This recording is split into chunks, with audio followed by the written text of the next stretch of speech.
Hi friends, உங்கள் கருத்துக்களெல்லாம் பார்த்து ரொம்ப சந்தோஷம். ஏன்னா அத்தியாயம் 14. வீட்டிற்கு சென்ற சக்தியோ தனது அறைக்குச் செல்லாமல் சோஃபாவிலேயே சாய்ந்தமர்ந்து கண்களை மூடிக்கொண்டாள். அவளால் நடந்ததை ஏற்றுக்கொள்ளவே முடியவில்லை. கேசவனிடம் தன் மனதை வெளிப்படுத்தியதை விரும்பவில்லை. தனக்கே புரியாத ஒன்றை அவனிடம் வெளிப்படுத்தியதில் மனம் சஞ்சலமடைந்திருந்தது. அலைப்பாயும் மனதுடன் சோர்வாக அமர்ந்திருந்த அவளின் அருகே வந்த சாவித்திரி அம்மாள், "என்ன பாப்பா, சீக்கிரம் வந்துட்ட, உடம்பு சரியில்லையா?" என்று நெற்றியில் கை வைத்து பார்த்தார். அவரை பார்த்ததும் கைகளை இறுக பற்றி கொண்டவள், "அம்மா, நான் உங்கள் மடியில் படுத்துக்கவா?" என்றாள் தயக்கத்துடன். அவளின் மனம் எதையோ நினைத்து தவிக்கிறது என்பதை புரிந்து கொண்டவர் எதுவும் பேசாமல் அவள் அருகே அமர்ந்து கொண்டார். அவளும் அமைதியாக அவர் மடியில் படுத்துக்கொள்ள அவரின் கைகள் அவளது தலையை வருடத் தொடங்கியது. மௌனம் மட்டுமே அவளின் மனதிற்கு இதமாக அமைய கண்களை மூடி தன் எண்ணங்களில் பயணித்து கொண்டிருந்தாள். அவளின் மனநிலையை உணர்ந்தவர் அவளை தனியாக சிந்திக்க விட்டால் எதுவும் சரியாகாது என்று யோசித்து, "ஏதோ ஒரு பிரச்சனை உன் மனசில் ஓடுதுன்னு புரியுது. மனசு விட்டு பேசினா எல்லா பிரச்சனைக்கும் தீர்வு கிடைக்கும். என்கிட்ட சொல்லலாம்னா சொல்லுமா" என்றார். கண்ணோரம் கண்ணீர் வழிந்தோட, "எனக்கு நினைவு தெரிந்த நாளிலிருந்து இப்படி என் அம்மா மடியில் படுத்ததே இல்லை. அப்பாவும் பாட்டியும் இருந்தாலும் அம்மான்ற உறவு தனி இல்லையா? எனக்கு அம்மாவாக இருந்த என் அண்ணனை உங்கள் தம்பி குத்தி கொன்னுட்டார். அதனால் என் அப்பாவையும் பாட்டியையும் இழந்து அனாதை ஆனேன். இதெல்லாம் தெரிவதற்கு முன்னாடி அவரால் மட்டும்தான் எனக்கு பாதுகாப்பு கொடுக்க முடியும்னு நினைத்து அவர் கையால் தாலி வாங்கினேன். எல்லாம் தெரிந்த பிறகு அவரை ஏற்றுக்கொள்ளவும் முடியாமல், வெறுத்து விலகவும் முடியாமல் தவிச்சுக்கிட்டு இருக்கேம்மா" என்று அழ ஆரம்பித்தாள். அவளது தலையை வருடி கொண்டிருந்த கைகள் அப்படியே அந்தரத்தில் நிற்க அவரது கண்களிலும் கண்ணீர். "என்ன சொல்கிற பாப்பா? தம்பியா அப்படி செஞ்சார்?" நீங்கள் பார்க்குற தம்பி வேற. அவர் சென்னையில் பெரிய தாதா. கொலையெல்லாம் அவருக்கு சாதாரணம்." "என்ன? உங்கள் அண்ணனை எதுக்குமா கொல்லணும்?" கண்ணீருடன் அவரின் தோள்களில் சாய்ந்து கொண்டவள் மெல்ல நடந்தவைகளை எல்லாம் சொல்ல ஆரம்பித்தாள். அவளின் வேதனை கண்டு அவருக்கும் வலித்தது. அனைத்தையும் சொல்லி முடித்தவள், "எதுவுமே வேண்டாம்னு சொல்லித்தான் நான் இங்கே வந்தது. ஆனால் இவரும் இங்கே வந்து நிற்பார்னு எனக்கு தெரியாது. நான் உன்னை கேட்டால் தப்பாக நினச்சிக்க மாட்டியே? கேளுங்கம்மா. அப்படி இருந்த தம்பி இன்னைக்கு எல்லாவற்றையும் விட்டுட்டு ஒதுங்கி வாழ்வது எதற்காகன்னு யோசிச்சியா? எனக்காகத்தான் மனசுக்கு நல்லா தெரியுதுமா. ஆனால் நிதர்சனத்தை ஏற்றுக்கொள்ளத்தான் மனசு வரமாட்டேங்குது. உன் மனசை தொட்டு சொல்லு, உனக்கு தம்பி மேலே அன்பு இருக்கா இல்லையா?" அவரின் கண்களை பார்த்து, "இருக்குமா. அதைத்தான் என்னால் ஏற்றுக்க முடியல. என் குடும்பத்தை அழித்தவர் மேலே எனக்கு எப்படி அன்பு வரும்? அது குடும்பத்துக்கு நான் செய்யும் துரோகம் இல்லையா?" அவளின் தலையை தடவி கொடுத்தவர், "என்னையே உதாரணமாக சொல்கிறேன் கேளு.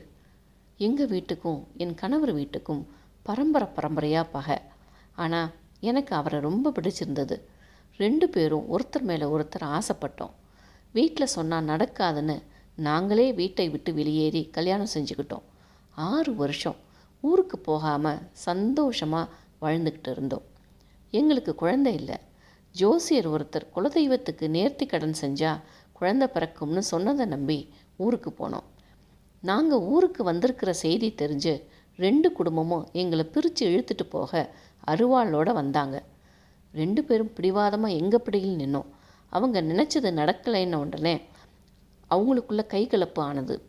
அதை பார்த்து பயந்து தடுக்க போனார் என் கணவர். அப்போது என் கணவரோட அண்ணன் அருவாளை எடுத்து எங்கள் அண்ணனை வெட்ட போனார். அதை தடுத்து அருவாளை பிடுங்கி அவரை மிரட்ட வேகமாக வீசினார் என் கணவர். அந்த சமயம் எங்கள் அப்பா வேகமாக உள்ளே நுழைய அவருடைய தலை துண்டா தரையில் விழுந்தது. "ஐயோ, என்ன செய்ய முடியும் சொல்லு? கண் முன்னாடி நடந்துட்ட அனர்த்தத்தை கண்டு நான் மயங்கி அப்படியே சாஞ்சிட்டேன். எங்கள் வீட்டு ஆளுங்க எல்லாம் அவரை அடித்து உதைச்சி அவரை வெட்ட பார்த்துருக்காங்க. ஊர்ஜனம் வந்து அவரை காப்பாற்றி போலீஸில் பிடிச்சு கொடுத்துட்டாங்க. மயக்கம் தெளிஞ்சு எழுந்த நான் யாருக்காக பார்ப்பேன்? பெத்து வளர்த்த அப்பா தலை துண்டாகி கிடக்கிறார். கட்டின கணவர் நிச்சயமாக அதை தெரிஞ்சே செய்யலை. ஆனால் ஒரே நேரத்தில் 2 பேரையும் இழந்து அப்படியே தெருவில் உட்காந்துட்டேன். அதன் பிறகு எதையுமே யோசிக்காமல் அங்கிருந்து நான் வாழ்ந்த ஊருக்கே திரும்பி வந்துட்டேன். கிடைச்ச வேலையை செஞ்சுக்கிட்டு என் வயிற்றுப்பாட்டை பார்த்துக்கிட்டேன். ஆனால் ஜெயிலுக்கு போய் என் கணவரை மறந்தும் நான் பார்க்கல. 1000 இருந்தாலும் அவர் மேலே எனக்கு கோபமும் வருத்தமும் இருந்தது. அதனால் இந்த வாழ்க்கையே வேண்டாம்னு வெறுத்து போய் வாழ்ந்துக்கிட்டு இருந்தேன். கண்ணீருடன் அவரை சேர்த்தணைத்து கொண்டாள். இப்படியே ஒரு 5 வருஷம் போனது. திடீர்னு ஒரு நாள் என் முன்னாடி வந்து நிற்கிறார். ராஜா மாதிரி இருந்தவர் தாடியும் மீசையுமா பிச்சைக்காரன் மாதிரி வந்து நின்னவரை பார்த்ததும் என் அடிவயிறு அப்படியே கலங்கி போச்சு. என்னை மன்னிச்சிரு சாவி, நிச்சயமாக நான் இதை தெரிஞ்சே செய்யலைன்னு கையெடுத்து கும்பிட்டார். மனசு முழுக்க வருத்தமும் வேதனையும் இருந்தாலும் அவர் பக்கம் நியாயமும் புரிஞ்சுது. 1000 சொன்னாலும் பெத்தவரை கொன்ன மனுஷனை ஏற்றுக்க மனசு இடம் கொடுக்கல. அதையும் மீறி அந்த மனுஷன் மேலே வச்சிருந்த பாசம் வீட்டில் ஓரமாக இருந்துக்கோங்கன்னு இடம் கொடுத்துச்சு. விஷயம் தெரிஞ்சவங்க எல்லாம் காரி துப்புனாங்க. எல்லாத்தையும் தூக்கி தூர போட்டுட்டு அவர் கூட வாழ்ந்த அந்த 6 வருஷ வாழ்க்கையை நினச்சி என் வீட்டில் இடம் கொடுத்தேன். நான் நடந்த சம்பவத்தின் வேதனையில் இருந்தேன் என்றால் அந்த மனுஷன் குற்ற உணர்வில் ரொம்பவே நொந்து போய் இருந்ததை கண்கூட பார்க்க ஆரம்பித்தேன். ஒரு மனுஷன் தெரிஞ்சு ஒரு வேலையை செய்வதற்கும் சந்தர்ப்பமும் சூழ்நிலையில் செய்வதற்கும் வித்தியாசம் தெரிஞ்சுது. அதிலும் அங்கே அவரை எதிர்பாராமல் நடந்த ஒரு விஷயத்திற்கு அவரை தண்டிக்கக்கூடாதுன்னு முடிவெடுத்து அவரை மன்னித்து வாழ ஆரம்பித்தேன். அப்போ தான் அந்த மனுஷன் மேலே நான் வச்சிருந்த அன்பும் அவர் என் மேலே வைத்திருந்த அன்பையும் நன்றாகவே உணர்ந்தோம். எப்படிம்மா, உங்கள் அப்பாவை கொன்னவர் எல்லாவற்றிற்கும் மனசு தான் காரணம் பாப்பா. அவர் பகையோடு அதை செய்திருந்தா நிச்சயமாக என் வாழ்நாள் முழுக்க மன்னிச்சிருக்க மாட்டேன்.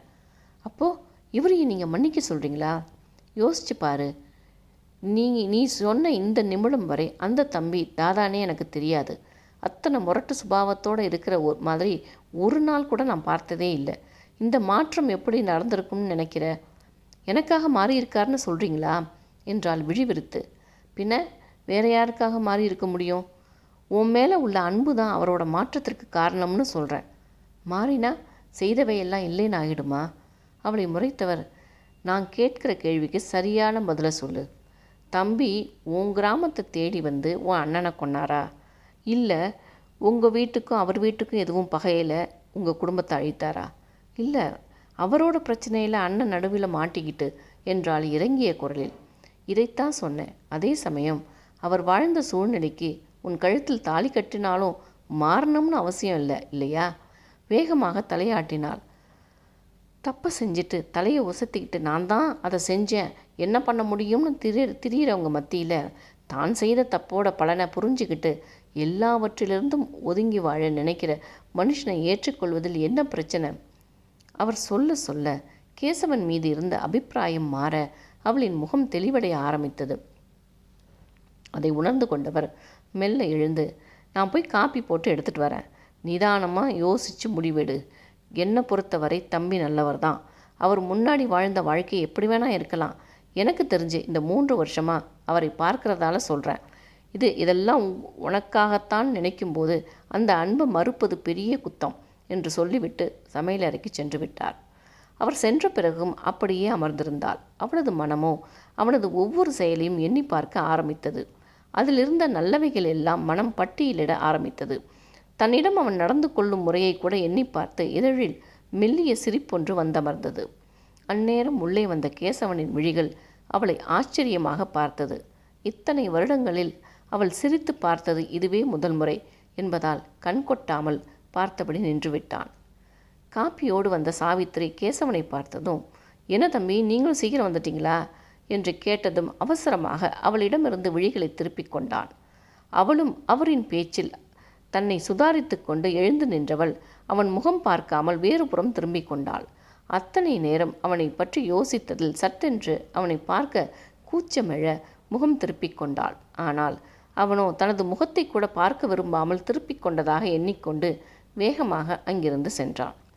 சட்டென்று அவன் சென்றதும் ஏமாற்றமாக இருந்தது சக்திக்கு. அவள் கையில் காஃபியை கொடுத்தவர், இதை குடிச்சிட்டு நான் தம்பிக்கு காஃபி எடுத்துகிட்டு வரேன், அதையும் கொண்டு போய் கொடுங்க என்றார். ஏமாற்றத்தையும் அழுகையும் அடக்கி கொண்டு என்று அவரிடமிருந்து காஃபியை வாங்கி கொண்டாள். மௌனமாக அதை பருகி கொண்டே அவனிடம் எப்படி பேசுவது என்று யோசிக்க ஆரம்பித்தாள். தன்னால் உடனே அவனிடம் சரணடைந்து விட முடியாது என்றாலும் மெல்ல முயற்சித்து பார்க்கலாம் என்கிற எண்ணத்திற்கு வந்தாள். அந்நேரம் காப்பியை கொண்டு வந்து அவள் கையில் கொடுத்து, தம்பிக்கு கொடுத்துருமா என்று சொல்லிவிட்டு சென்று விட்டார். யோசனையுடன் அதை எடுத்துக்கொண்டு மெல்ல தயங்கி தயங்கி அவர்கள் அறைக்கு சென்றாள். அவளது கண்கள் அறை முழுவதும் அவனை தேட, குளியல் அறையிலிருந்து வந்த சப்தம் அவன் அங்கே இருக்கிறான் என்பதை உணர்த்த யோசனையுடன் கட்டிலில் சென்றமர்ந்தாள். மனமோ அவனிடம் எப்படி பேசுவது என்று யோசித்து கொண்டிருந்தது. அதுநாள் வரை அவனிடம் பேசுவதற்கு எந்த தயக்கமும் இல்லை. ஆனால் அவனை ஏற்க முடிவு செய்த பிறகு புதிதாக ஒரு கூச்சமும் பயமும் தயக்கமும் அவளுள் வந்தமர்ந்து கொண்டது. அவளின் யோசனையை கலைப்பது போல குளியல் அறை கதவு திறக்க அங்கே அவன் இடுப்பில் ஒரு துண்டுடன் தலையை உலுக்கியபடி வெளியே வந்தான். அவள் இதை சற்றும் எதிர்பார்க்காமல் திகைத்து போய் எழுந்து நிற்க, அவனும் அவள் அங்கு இருப்பாள் என்று எதிர்பார்க்காதவன் ஒரு நிமிடம் அதிர்ந்து பின் கண்டுகொள்ளாமல் சென்று தலையை துவட்ட ஆரம்பித்தான். அவள் இருக்கின்றாளே என்பதற்காக அவசரமாக உடையை எடுத்து போட்டுக்கொள்ளாமல் தன் வேலையில் கவனமாக இருந்தான். அவளோ அங்கே நிற்பதா போவதா என்கிற குழப்பத்துடன் அவன் பக்கம் செல்லும் பார்வையை மாற்றுவதும் சுவரை பார்ப்பதுமாக குழம்பி போய் நின்றாள். இதையெல்லாம் கண்ணாடி வழியாக பார்த்து கொண்டிருந்தவனின் இதழில் மெல்லிய புன்னகை. மிக மெதுவாக ஆடைகளை எடுத்து போட்டுக்கொண்டு அவள் அருகே வந்தவன், என்ன சக்தி, எதுவும் பேசணுமா என்றான் மிக நெருங்கி நின்று. அவன் உடலில் எழுந்த சோப்பின் நறுமணமும் பாடி ஸ்ப்ரேயின் நறுமணமும் ஏதோ செய்ய வெறுமன ஒன்றுமில்லை என்று தலையசைத்தாள். அவனோ அவளின் மௌனத்தை வேறு விதமாக எண்ணிக்கொண்டான். தன்னிடம் பேசக்கூட விருப்பமில்லை என்பது போல எண்ணிக்கொண்டவன், இந்த காஃபி எனக்கு தானே என்று கேட்டு அதை எடுத்துக்கொண்டு பால்கனிக்கு சென்று விட்டான். அவன் விலகிச் சென்றதும் அதுவரை இழுத்து பிடித்திருந்த மூச்சை விட்டவள் அவனிடம் எப்படி பேசப் போகிறோம் என்று கவலை கொண்டாள். அவன் தன்னை கண்டு ஒதுங்குவதை எண்ணி மனம் சுணங்கினாலும் சட்டென்று தனது மாற்றத்தை அவனிடம் காட்டிவிட விரும்பவில்லை. அதே சமயம் அவனிடம் கண்டிப்பாக பேச வேண்டும் என்று நினைத்தாள். அதனால் பால்கனிக்கு சென்று கதவோரம் நின்று அவனையே பார்த்து கொண்டு நின்றாள். பேசிவிட எண்ணினாலும் உள்ளுக்குள் எதுவோ தடுக்க வைத்த கண் வாங்காமல் அவனையே பார்த்திருந்தாள். எதிரே இருந்த தோட்டத்தை பார்த்தபடி காஃபி அருந்து கொண்டிருந்தவனோ அவளது பார்வையை உணர்ந்து மெல்ல திரும்பி, என்ன விஷயம் சக்தி என்றான். அவன் திடீரென்று கேட்டதில் அதிர்ந்து இல்லை என்று உளறினாள். எதுவும் முக்கியமாக சொல்லணுமா என்றான் அவளை ஆராய்ந்தபடி. என்றாள் தயக்கமாக. தன் எதிரே இருந்த நாற்காலியை காண்பித்து உட்கார் என்றான். அவன் முன்னே அமர்ந்து பேசத் தயங்கியவள், இங்கேயே நின்று சொல்கிறேன் என்றாள் என்று மறுத்தாள். அதில் சுல்லென்று கோபம் எழ, இங்கே உட்கார்ந்தா நான் என்ன செஞ்சிருவேன்னு பயப்படுற சக்தி என்றான் கடுப்பாக. அவனது கேள்வியை கண்டு மிரண்டு விழிக்க சட்டென்று அவள் எதிர்பார்க்கும் முன் இழுத்து மடிமேல் அமர வைத்து கொண்டவன், இப்போ சொல்லு என்றான். அதை எதிர்பாராதவள் நெளிந்து கொண்டே, என்னை விடுங்க, நான் அங்கேயே உட்கார்ந்து சொல்கிறேன் என்றாள் பயத்துடன். அவனோ அவள் முகத்தருகே நெருங்கி, நான் முதல்லையே உனக்கு ஒரு ஆப்ஷன் கொடுத்தேன், இனி செகண்ட் சாய்ஸ் கிடையாது, எது சொல்கிறதா இருந்தாலும் இங்கே இருந்தே சொல்லு. சங்கடத்துடன் எழ முயன்றவள், அன்னைக்கு என்னவோ உன் பக்கம் திரும்புவேனான்னு சபதம் போட்டீங்க, இப்போ இப்படி பண்ணுறீங்க என்றாள் முணுமுணுப்பாக. அவனோ அவளது காதோறும் லேசாக கடித்து, அதெல்லாம் கோபத்தில் சொல்கிறது தான், அதுக்காக அப்படியே ஃபாலோ பண்ண முடியுமா என்ன என்றான் அசால்ட்டாக. அவன் சொன்னதில் அதிர்ச்சி அடைந்து அவசரமாக திரும்ப, எதிர்பாராத வண்ணம் அவளது இதழ் அவன் இதழில் அழுந்த, அவளின் விழிகள் அதிர்ச்சியில் விரிய, அவனோ கிடைத்த வாய்ப்பை விடாது பிடித்து கொண்டான்.